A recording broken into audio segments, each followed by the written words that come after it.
Co-teaching is something that is a necessity within schools everywhere. And sometimes co-teaching can harm or even have problems with the culture and climate within a school. It can also make the culture and climate of school absolutely wonderful and great. Welcome to the School Climate and Culture Show. Hosted by Steve, a passionate advocate of positive school climate and culture, together with Meg and Dee Dee. Join us as we explore strategies, share success stories, and provide actionable tips to improve the culture and climate in your school. Hey gang, this is Steve Bowler, also known as Stand Tall Steve. And I'm Meg Dee Dee. And we're here with the School Culture and Climate Show once again. And we're excited because, again, if you're watching this on YouTube or video, you can see that we have a third person on the screen. We have another guest, and I know we don't usually do a lot of guests, Meg, but we had to have this guest. We have Jen Mizaki. She is here. How are you, Jen? I'm wonderful. Thank you so much for having me. This is really exciting. This is exciting. This is exciting. Now, I want, Meg, tell us what the title of our talk is today. Yes, today we're going to be talking about co-teaching connection.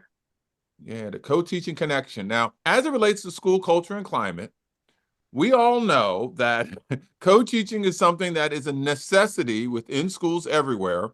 And sometimes co-teaching can harm or even have problems with the culture and climate within a school. It can also make the culture and climate of school absolutely wonderful and great. But there's some serious things that need to be understood when it relates to the co-teaching models that are out there and making sure that it's successful. And Jen is awesome in this because she is a lifelong co-teacher. And I think that she would be wonderful to have on here to get some explanation about it.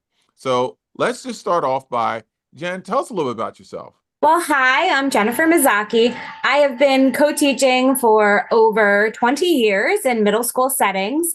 I have worked with, you name it, I've worked with them. I have worked with so many different individuals. Think about all of the people you come in contact with. Some teachers that are so excited to be there. And I've worked with the people who start counting down from 180 at the beginning of the year, to veteran teachers, to brand new teachers. So I've kind of seen it all. And I have learned how to make some great co-teaching connections and building some really good relationships and habits that have helped me help my situation and the co-teaching team become really strong. There you go. Hey, now we have to give a little secret here because Jen and I have a past. Jen was a teacher when I first started my administrative career in K-12 education. I was a new vice principal at C.W. Lewis Middle School, and you were hired at that middle school, right? You hired me, yeah. Brand new teacher, got hired there, and I am still there to this day. That's crazy. That's awesome. That's great. Well, hey, let's dive into the world of co-teaching and what that is all about, and making sure that we can have some good connections with that.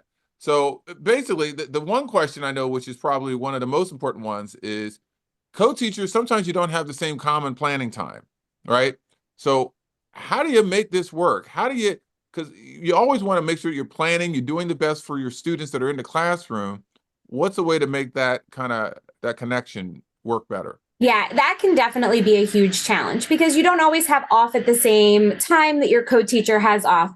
So a lot of the time you have to get really creative. So luckily in my district, when I have like advisory or homeroom time, I ask to be placed with a co-teacher that I have that I don't have a planning time with, which is really nice because then we get to touch base during that time and figure out where are we going, what are we doing. Now, that's not always possible. Some other great strategies I have is I love Google Docs, Google Slides, Google Shared Calendar. All of those things tend to be a lot easier to use than reading the boring district planned lesson plans. We put together a Google Doc or even like Google Slides with the calendar and real quick put the topic of what we're going to talk about that day so that we're both on the same page and we kind of have not a detailed plan, but the general idea. So we both know where we're going in the lesson for that day. That tends to be extremely helpful. And then sometimes it's really nice to just meet like right at the end of the day real quick, share some chocolate or some snacks and just do a real quick touch-in. And even exchanging phone numbers can be like the best thing if you want to just do a real quick, how about we do this tomorrow? Or what do you think of this? And, the more you work with somebody, the easier that becomes. But in the beginning, if you're doing that day to day, it's okay. Day to day works. After a little while, give yourself, then you'll be able to plan out a week or two ahead. I love that that. makes so much sense. I love that. Yeah, it makes a lot of sense in that, you know what, you just day to day get to know each other a little bit, right, man? Yeah, I was just thinking, so coming as a general education teacher, working with, my special education teacher, we also share a Google Calendar.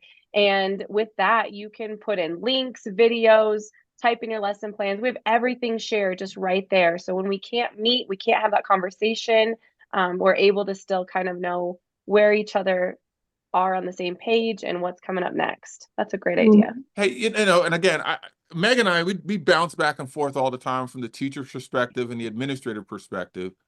As an administrator, I know a lot of times they can't get past the mindset of you have to have planning time where you're sitting down together and that's real planning. And what you're saying is pretty much you find any moment that you can and make it work no matter what. And so I think some of the administrators maybe need to back off a little bit and realize that planning is taking place regardless. Or do you ever have to re-explain things to administrators in that way? Sometimes you just have to remind everybody that you don't have to have every second planned out, but you need to know those big ideas. As long as you're both on the same page, as long as you both understand the curriculum. So, a lot of special ed teachers are just like, I'm here to modify and accommodate for my kids. But that's not your only job. Your job is to teach everybody in that room. Your job is to co-teach and build a connection with the regular ed teacher and every student in the room, not just the special ed teachers, the special ed students, the regular ed students as well. So the best co-teachers are the co-teachers who have curriculum familiarity. You need to know what you're walking into. So that's why you don't have to have lengthy planning together. Some people, if it's not your forte, if math isn't your forte, and unfortunately you have to co-teach in a math classroom, you on your own may need to do a little bit more planning and work on your own so that you understand the curriculum. But together, if you can just real quick talk about the big ideas and the big topics, you're both professionals and you should be able to communicate and go from there and collaborate. So thinking about that communication and collaboration, sometimes we have teachers that don't want to have two teachers in the same classroom. So can you shed some light on that and how that works, or some strategies to kind of work through that? Well, definitely. Yes. The teachers who are anti-co-teaching, I've definitely run into that along the ways because, like I said, I've taught with so many different personalities. There's a lot of things that I tell myself when I get into situations like that.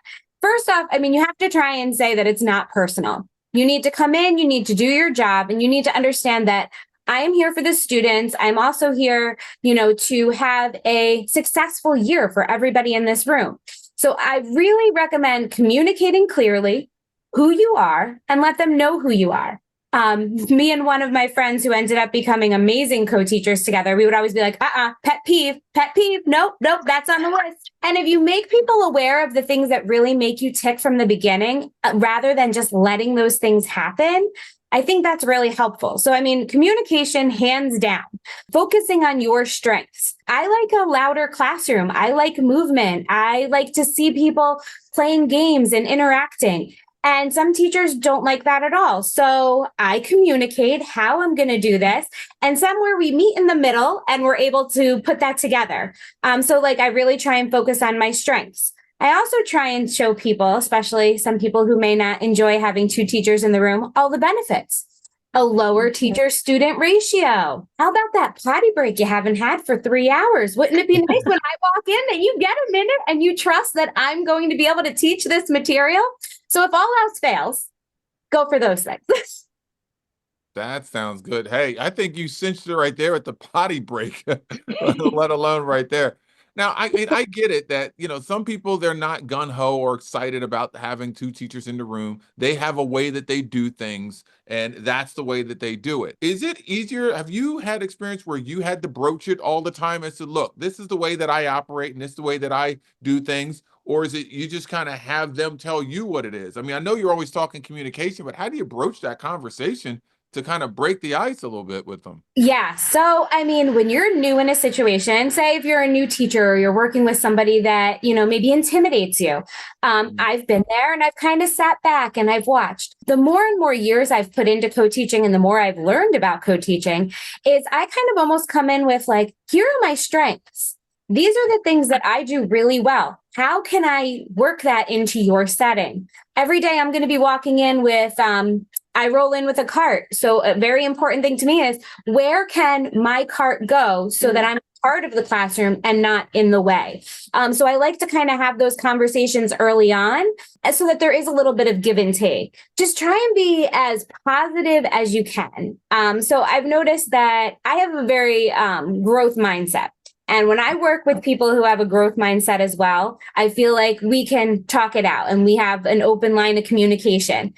And people that I struggle or have with are people who are more with a fixed mindset. And when I see that happening, I really think of this. This kind of summarizes all of it. You can't water the rocks. You can't water rocks and expect them to. So sometimes I'll say things, and when I hear that it's still not changing, I'll try and figure out, well, how can I grow and change? Because those rocks, they're not moving. They're not moving.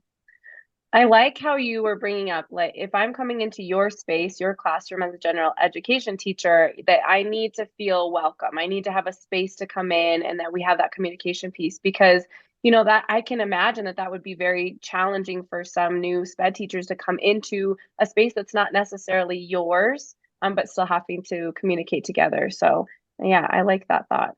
Yeah. All right, I got to back up. You come in with a cart. Tell me what's on the cart, because I've seen a lot of co-teachers and they've got a big old bag. And then I have some co-teachers that are coming in, they just got a clipboard. They got nothing. So you're coming in basically with your rolling classroom ready to go to work. Talk about the cart. Yeah, so I come in, my cart has everything I need. On the top is my work surface, where I have my computer and the materials I need right away, but it has everything. I want to have my own materials. Many co-teachers are accommodating and don't mind if you borrow their stuff, but I like to have my own belongings. So I have my own pens, my pencils, my Post-its, all the materials that I would have if it was my own classroom, I have there on the cart. So I don't have to ask permission or feel like I'm constantly somebody else's belongings. And I think that's really important. Come prepared. There's nothing more important than being prepared, especially knowing the curriculum and being ready to co-plan, co-teach, co-assess, do all of those things with somebody. Yeah, that's absolutely right. And I'm switching my mind over to admin role. One of the big things with administration now, going back to the cart thing, and I know I'm beating on the cart thing, but a lot of administrators they now have this cart. So they're using the cart. They have a mobile office. They're in the hallways. They're going in and out of classrooms more. They have everything that they need. They got their walkie-talkie, got everything, and they're organized. So I think just that alone, people, for those of you that are out there, might be co-teaching situations, whatever, get yourself organized, get yourself together. And that's just another tidbit that you can grab. I love how you're reinforcing the importance of understanding and knowing the curriculum. There seems to be this, and I don't think it's everywhere, but there's some of these people that says, I'm just come here to support. I'm just here, it's just my kids that are in the classroom. And I heard you really reinforce the importance of co-teaching as opposed to just support. And I think that's a huge piece. And I know, like, for you, you're big into math, but you still got to co-teach other areas. So you got to go out of your way to find out that information as well. Yeah, some years you're out of your comfort zone, but the years that you're out of your comfort zone, that's when you need to put in that extra time on your end. If you are not sure of the curriculum, don't just rely on if you're the regular ed teacher to be able to pull all the weight, because that's not necessarily, that's not their job. You need to come in, know the material, and be ready to share it. You're teaching middle school. You are more educated than a middle schooler. You can do this. Yes. So talks to a lot of my co-teachers. That's it. What would you say to someone who's new to co-teaching? So, they're right out of school, they're special ed, they got a job, middle school, high school, elementary, whatever it is. And, they're thinking they're going to be self-contained, but guess what? You're co-teaching. Are there one or two, maybe three things that are specific? And I know you hit a lot of these things, but I always love repetition. What are some things that are like, this is number one, top things that you really got to keep in mind? I would say first and foremost, the first thing that you need to do is really when you first get into a setting, observe. Observe each other, get to know each other. You don't need to start making changes right away, but when you notice things that are huge problems, communicate them early. Don't sit on them forever. But as a new teacher, when you put a new teacher and like a veteran teacher together, there can be such amazing outcomes in so many ways. I remember walking in to an extremely veteran teacher's classroom, and he referred to me constantly as hun this, hun that. And at first it was very uncomfortable because it didn't feel professional. I later kind of found out that was kind of how he spoke to everybody. But I still had that conversation with him, which wasn't comfortable. And I said, when we're in the classroom, I need you to call me by my name that the students are calling me with. So sometimes you have to have those uncomfortable conversations, but I didn't have it right away. So what I'd recommend to a new teacher, sit back, see how it's going, observe, notice their strategies. How do they handle behaviors? How do they organize their classroom? Because these are all things as a new teacher, you might not be very confident in. How do they grade? How do they keep track? And then start using their ideas and your ideas and try and find a way to kind of mesh them together so that you can be successful in that environment. And really just making sure you're an active part of the room. Maybe you're not comfortable teaching language arts, but you can handle doing the 5-minute grammar lesson at the beginning. So do that every day. And just little by little, start working yourself in. So thinking about co-teaching. So I'm still in the classroom. I'm teaching 3rd grade, and I have an amazing SPED teacher. And she was new, I was veteran. So kind of what you're saying is we had to get to know each other a little bit. We had to understand each other. We had to do those things. But my question for you would be, how do you continue that co-teaching team? How do you keep fostering that relationship? Keep building that, keep it kind of that positive spin? You just have to keep looking at the relationship and seeing where it's at. You need to just, I know I've said it so many times, but communication and having conversations with each other is the most important thing. And knowing that, sometimes like the new person might have some really great ideas that as a veteran teacher, you've put in the back of your mind and you're like, yeah, I used to do that. Okay, so pull it back out and try it again. I think when you work with different people, it keeps reminding you to keep trying new things and, try and like share that workload so that, sometimes we want to come up with, we have these big ideas, or at least I know sometimes I have ideas that are way too big. But if I can kind of like share the workload with somebody else, I can make this a more manageable and more fun. And you can get more fun activities or deeper into the curriculum rather than just a plain, basic, real lesson. And I think too, having a SPED teacher with all of the tips and tricks that you have for students that have higher needs or different needs in a general education classroom, and putting those together and being able to use those, it's natural differentiation, co-teaching together in that. So I love the keep that relationship going. And absolutely, veteran teachers, we need to be reminded some of those good things that we have forgotten about and put on the shelf. That's great. That's it. And bringing somebody new in, having a new perspective, that's what it is. And I think not only, and I love the fact that you said, hey, you have a very open mindset. Sometimes it's even switched. You got a teacher that has an open mindset and the co-teacher has a closed mindset. So, all that back and forth a little bit, you really got to be willing to have some of those difficult conversations. Now, I know that you and I, we've talked a good bit about just what co-teaching is and things as that. And I love your connection to dating, as it relates to co-teaching and how that is just very similar in a lot of ways. It is. Yes. Co-teaching, especially when you're starting with somebody new. So this year, I co-teach with 3 different teachers, and I've been in the building for a long time, so I've known them, but it's actually my first time teaching with all 3 of them. So, I'm kind of going through these stages in a way right now. The year started off and we're just kind of getting to know each other. I know them outside of the classroom, but I don't really know how they run their classrooms. That beginning, you just get to know each other. And then I like to say, after that, like, the sunshine and rainbows sometimes wears off and you're like, okay, yep, this is what I'm walking into every day. And when that reality sets in, that's where you really need to open those lines of communication. Stop watching, stop accepting things that aren't good for the students, aren't good for you, and really speak up and just say, I think we could try. And I always notice to have the best conversations with people is when you have a conversation with them, but you offer a ton of solutions. So I noticed that the students are really loud when they walk in from the hallway. How about we try playing some music as they come in? Or how about we try and have them get right into a game to start the class? Just any tips and tricks, rather than just say, I don't like this. I always try and say, basically, I'm saying, I don't like this, so can we do this instead? But you have to put that positive spin on it because nobody wants to be told they don't like what you're doing. So just try and put a positive spin on it. Just like in a relationship, nobody wants to be told, wow, I really can't stand the way that you chew your food. You have to come up with a different solution. Like maybe, I don't know, could you try whatever? Yeah, closing your mouth when you chew. Yeah. Right.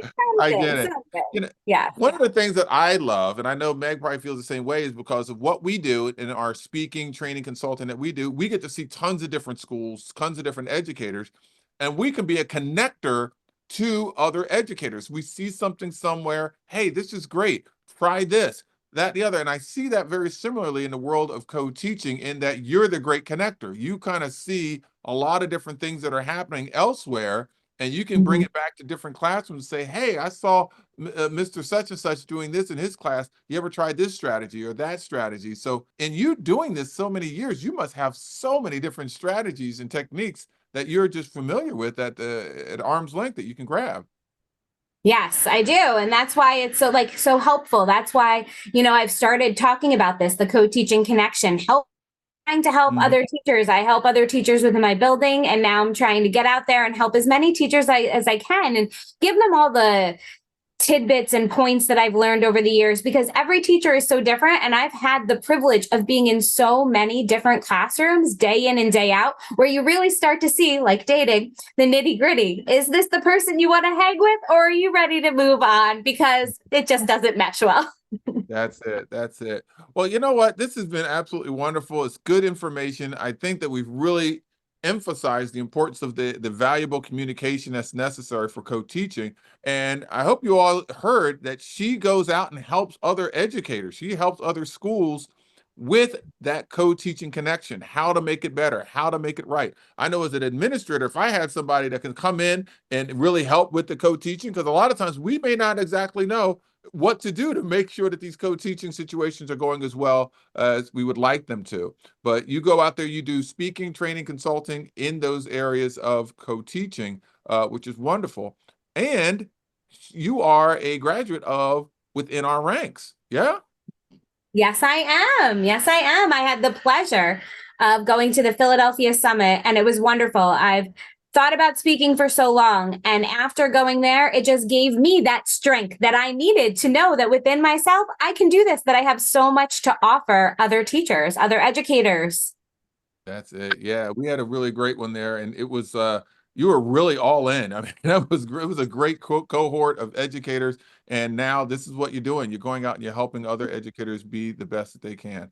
So getting a hold of you, I think we have all of your contact information. We're going to put that into the show notes. So that way, if anybody's interested in having you come out and do any kind of professional development, training, or consulting in the area of co-teaching, making those connections, we can make sure that you get that information out there for you.